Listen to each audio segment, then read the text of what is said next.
Qol vurmaq önəmlidir yoxsa qolu buraxmamaq? Deyərdim ki, qol buraxmamaq. Yəni əgər qapında qol buraxmamısansa, ən azı bir xalın var. Qol vura da bilsən, 3 xalın var. Əsasən Siz yenə də burada müdafiə meyilli danışırsınız. Ya qadın futbolunda belə bir şey var.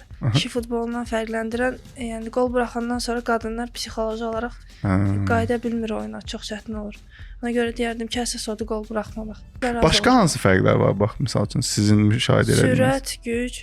Bir də qadın futbolunda çox vaxtı boş yerinə kart alırlar. Elə öz kart çox qızlar çox danışır hərdən kart alırlar. Düz etirazlar edirlər. Bəli. Boş yerinə sarı, qırmızı kartlar çoxdur. Məncə qadın futbolunda. Sizin olub qırmızı aldığınız oyun? Əlbəttə ki. Olub. Nəyə görə? Amma mən çox vaxt danışığa görə almıram. Hərdən sərt oynayıram deyə.